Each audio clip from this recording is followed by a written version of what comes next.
During a beautiful day, a man held the butterfly gently in his hand while he smoked his blunt and enjoyed the view from a tall building. After a bit, he bounced off the building and took off into the sky like a champ. Superman lookalike Ye Zimu came to the city skyline, pushed Panlos off his perch, and into the ground. "I had to show up to stop you from hurting innocent people," Ye Zimu said. Panlos just laughed. "I'm looking forward to it," he said. As they were talking, a series of explosions went off, destroying everything in sight. Panlos told him that it had taken him a while to plant the explosives, but he insisted that the people who hired him should have told him in advance before he did anything. Ye Zimu turned to him and told him that he shouldn't joke about life just as he barely hits him in the face. Panlos then used his weapon and shot him right in the chest just as he told him that this isn't a joke and that he meant to kill him straight up. The bullet barely grazed him and told Panlos that bullets don't work on him, but he knew that very well. As he pulled the bullet off chest, it caused a massive explosion, allowing Blondie to escape. After the smoke cleared, Ye Zimu saw his enemy fly off. He didn't waste any time, and followed him immediately. When he caught up to Blondie, Blondie asked him why he never thought about how he'd been chosen to be his target, when there were so many other heroes to choose from. Ye Zimu wondered if that's what he really wanted to know, but he says that he was only thinking about how he'll get rid of his wickedness and throw him back to jail. Panlos was stunned and asked him if he knew who the killer of his dad was. Ye Zimu was pissed when Panlos mentioned his father, so he punched him in the face. Then, he dragged Panlos through tons of buildings, causing just as much damage as the earlier explosions. As they crashed to the ground, a news reporter told the city about the bomb that had gone off in Baiyuan City at the same time. The villain, Panlos, had attacked the city multiple times just to meet the hero, Ye Zimu.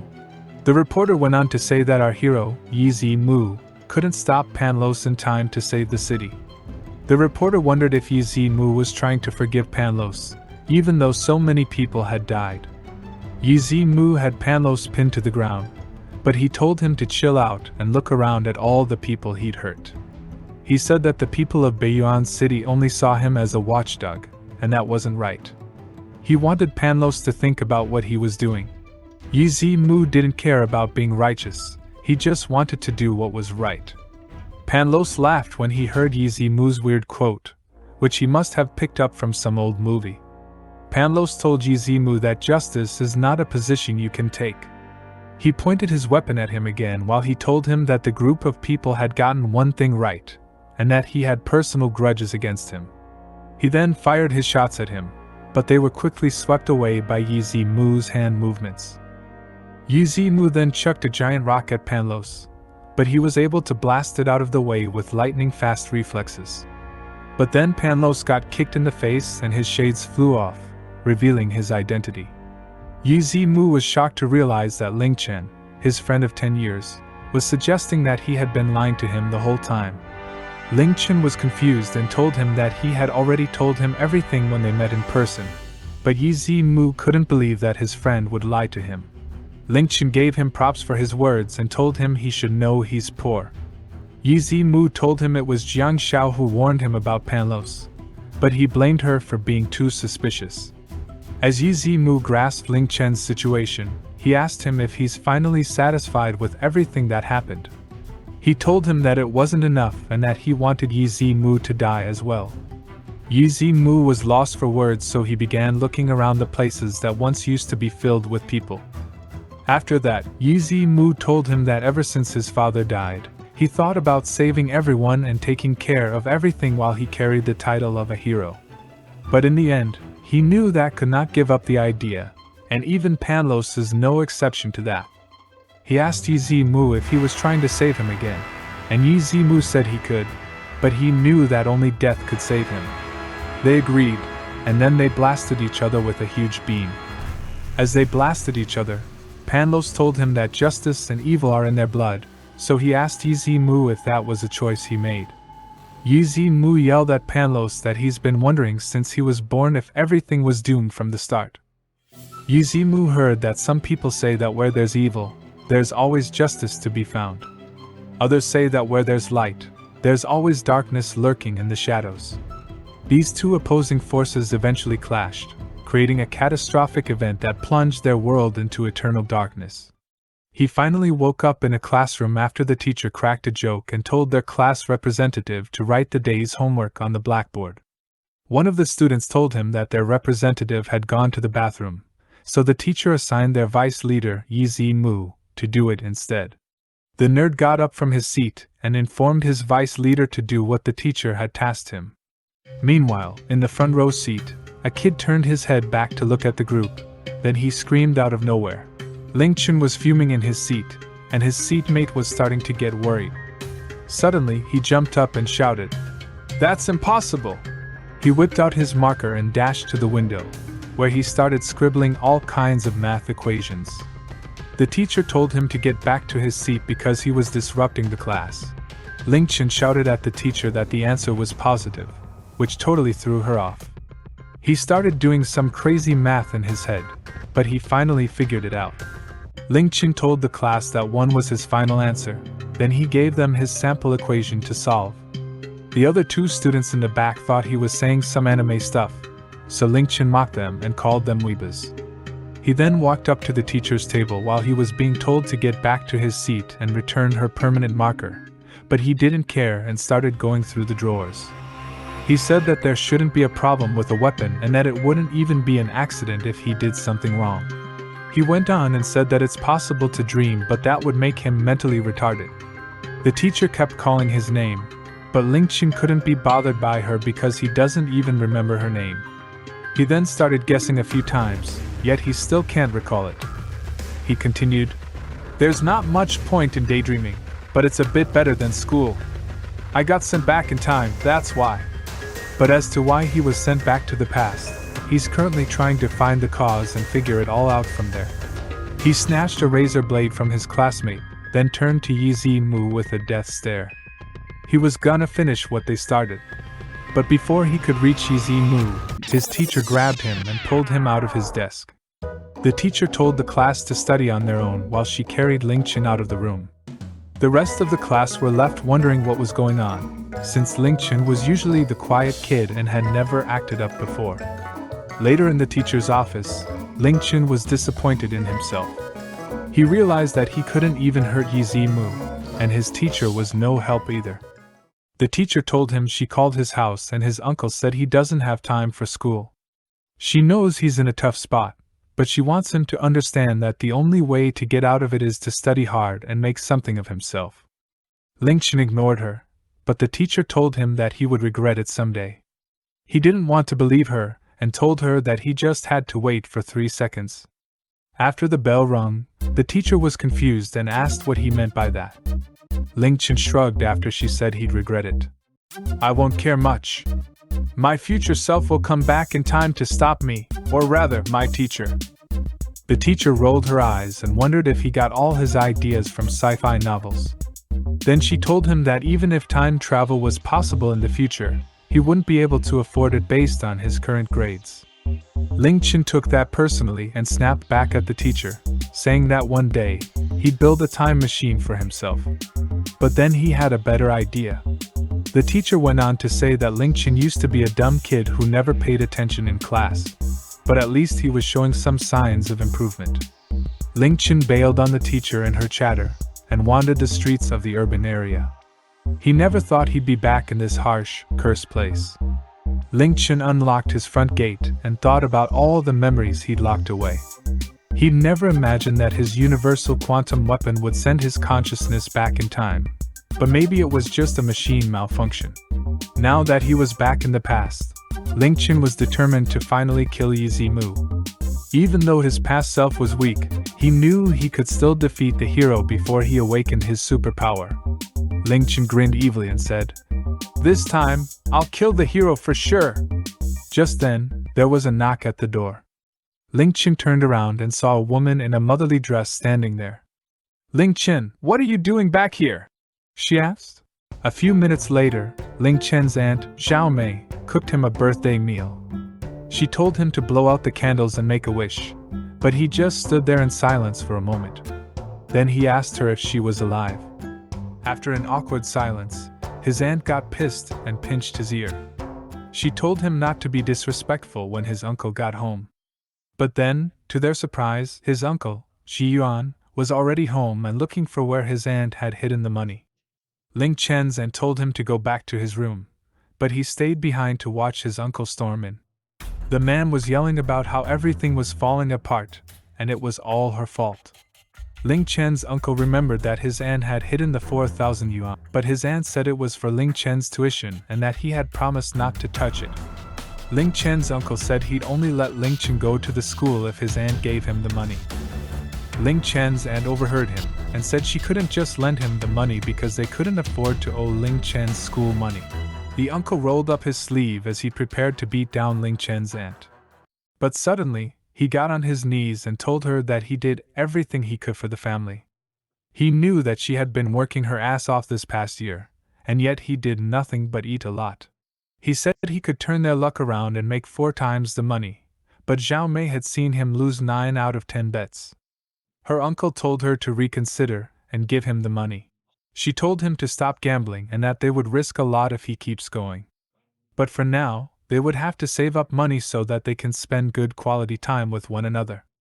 The uncle didn't like the idea, so he slapped her in the face and knocked the table off. Ling Chen's uncle was pissed when he heard that his aunt was looking down on him for earning less than her, but he had the wrong idea. As Ling Chen was fuming over the situation, his uncle told him that his aunt had been crippled in an accident and now needed his help. Ling Chen watched in horror as her uncle started beating her aunt.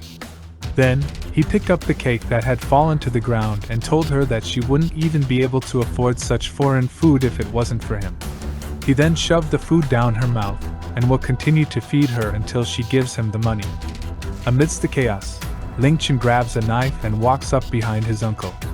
As soon as he turned around, the knife was handed to him and was told to kill his aunt.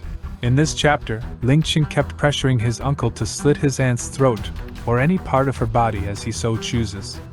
But he ended up dropping the knife and was told that he's a pussy for not committing to do his job. Ling Chen's uncle shoved him to the ground, thinking that this was a better ending for him than his last life.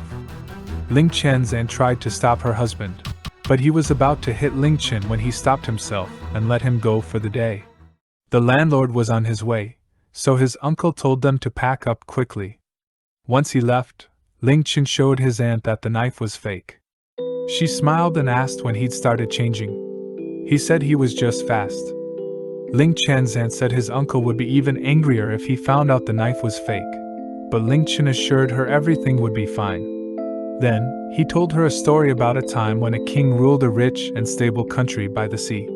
One day, the king's trusted wizard told him that he would die when the golden star rose in the sky. The king was scared and angry, so he decided to move his people and their food to the mountains to avoid the tragedy. As time went on, supplies ran low. The king went crazy and started eating people, drinking their blood. To save the people, the queen gave the king a poison drink made with her own blood. Right after the king died, the stars started to rise again, and everything saw the light of day. The ant felt pity for the king, but Ling Chen knows that the king made a stupid decision for climbing the mountains since he should have just fought against fate because he was strong and mighty. The prophecy that the wizard had given him wasn't a sign that he would actually die, but he could have survived it anyway by using the clues that the wizard had lent him. The ant asked how they could just live and die knowing that Ling Chen hasn't even finished his school yet. She was lost in her direction and was wondering where they should go. As they pondered their next path, Ling Chen recalled a memory about how his aunt would inevitably die even if the knife weren't fake since his uncle could beat her at any given time. Ling Chen gave up everything after his aunt died, and things just went from bad to worse. He begged for forgiveness from everyone, from the second in command to the king himself.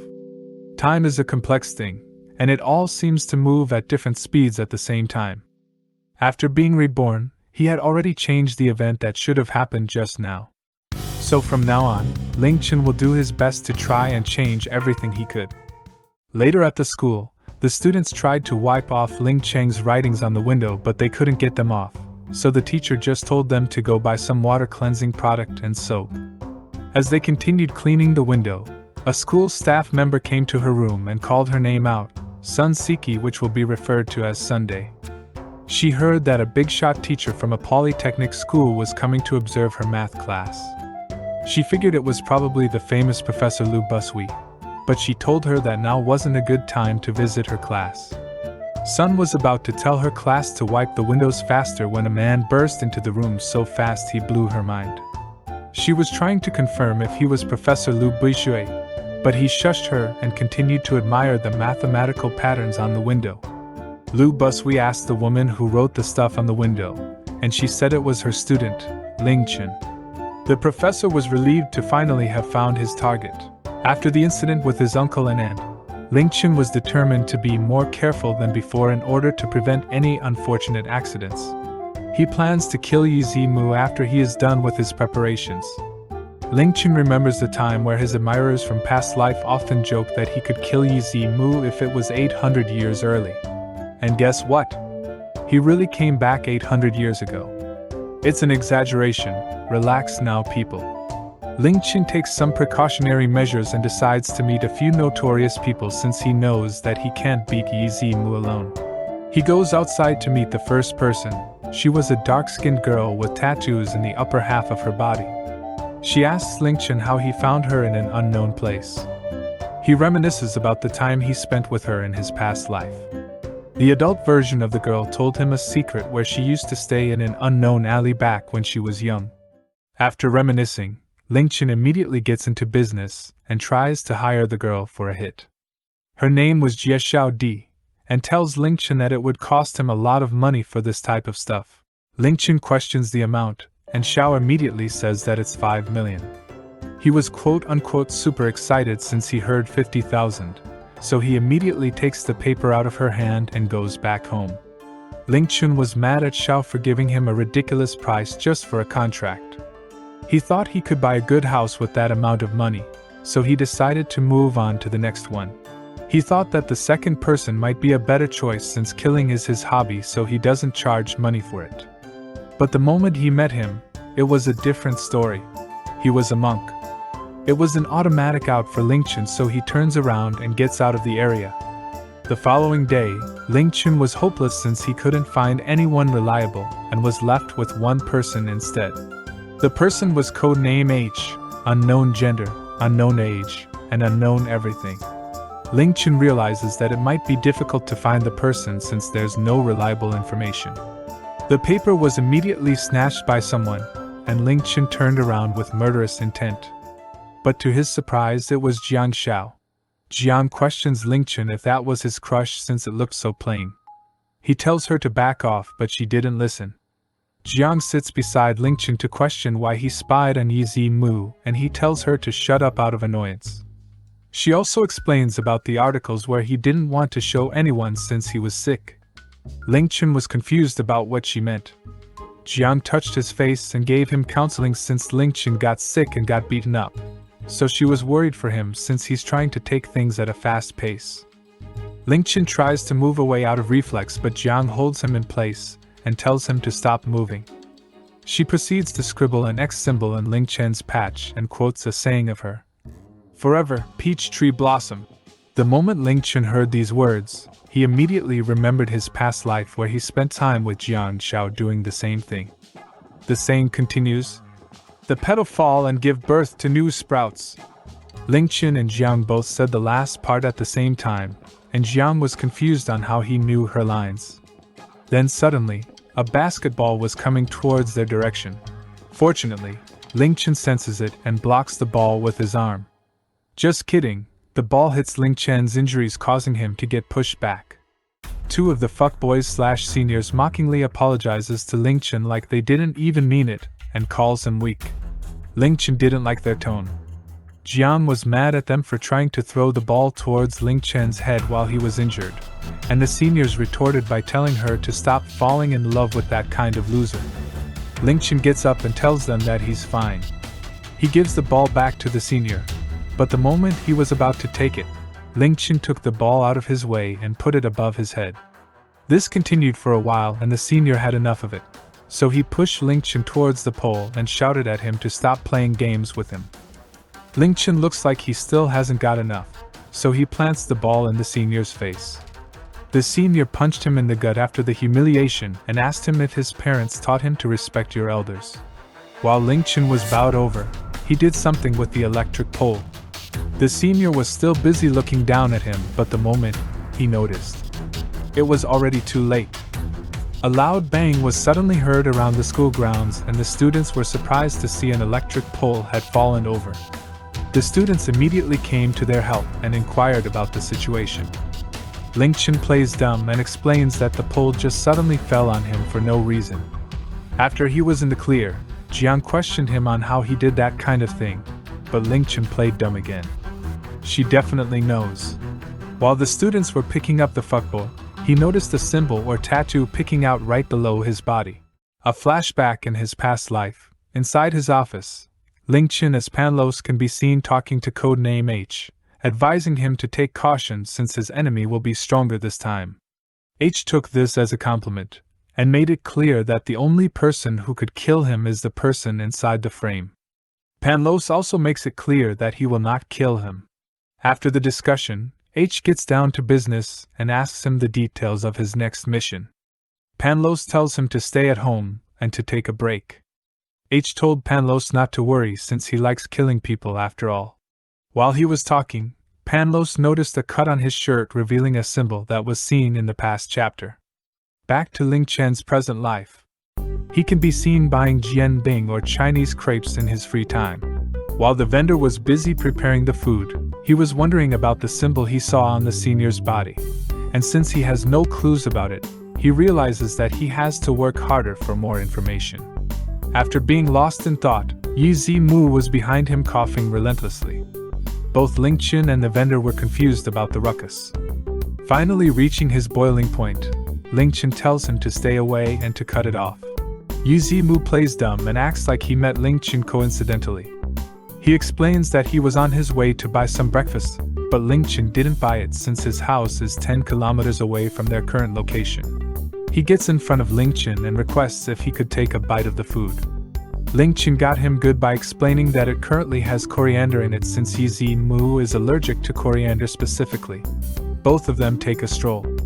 Ling Chen was annoyed why he was getting followed and vowed that if he was Panlos by now, he would have squashed him like a moth. Ye Zimu felt guilty about lying, so he tells the truth that he was actually looking for Ling Chen. He retorted by telling him to be careful since he pointed his knife at Ye Zimu before. Ye Zimu was confused. Why does Ling Chen want to kill him? Even so, Ye Zimu felt like Ling Chen knew him better than anyone at school. He was confused whether Ling Chen was a friend or a foe. The plot-revealing discussion was suddenly interrupted when a bunch of random people suddenly told them to stop watching and start running. Ling Chen analyzed the situation. It was a bunch of people moving around, with a bag full of things, inside clean alleys and streets. He knew something was about to happen. But Ye Zimu took a hold of him and let his heroic instincts take over by saying that he'll not hesitate to follow Ling Chen anywhere he goes. He also knew that an incident was about to happen. It may be a robbery from the way the suspicious individuals had cleared the alley while staying away from a certain place. Both of them wonder why they can't help it but stare from a certain place around them. Both of their minds linked together and knew that something was about to happen within the hospital, and they were right. An explosion suddenly occurred at the high floors of the hospital, and a bunch of debris were about to fall on them. Ling Chen remembered the same event in his past life. The hospital only had one doctor, and the explosion was only a cover-up of the real problem where the evildoers are trying to take advantage of something. While a bunch of citizens were running for their lives, some bad guys took advantage of the situation to rob a helpless citizen. Mr. Hero Ye Zimu deemed their act heinous, so he decided to step forward to save the citizen, but was immediately stopped by Ling Chen telling him that it's dangerous to run towards that direction. Suddenly, an idea popped up into Ling Chen's mind. He advises Ye Zimu to go into the crowd while he stays right in his place.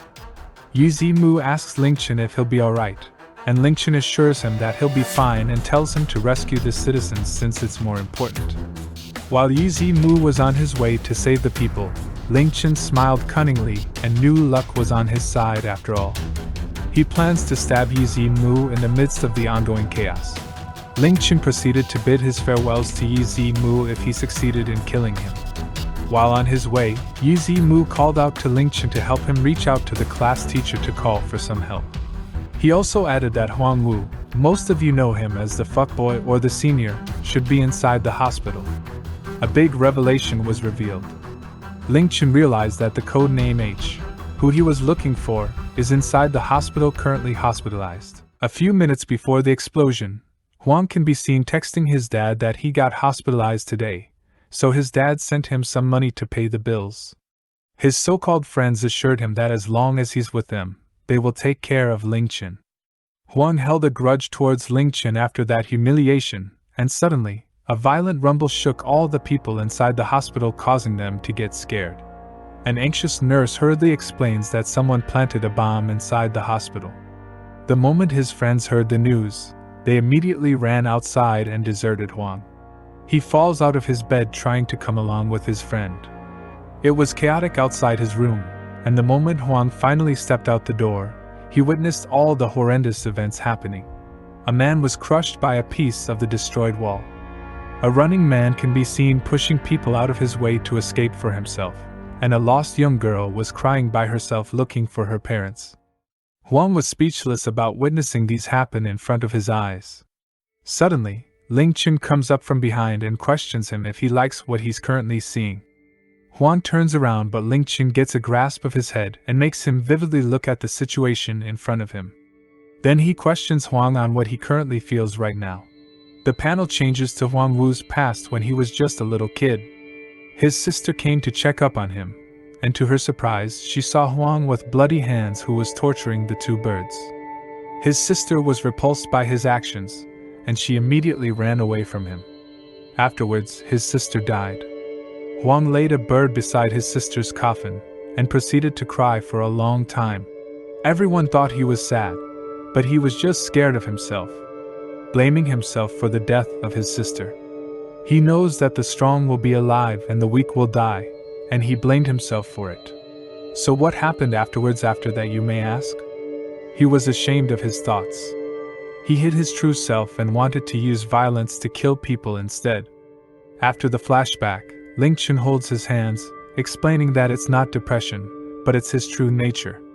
He was born to hurt and kill people. Ling Chen holds his hand up and points it at the people who've abandoned Huang.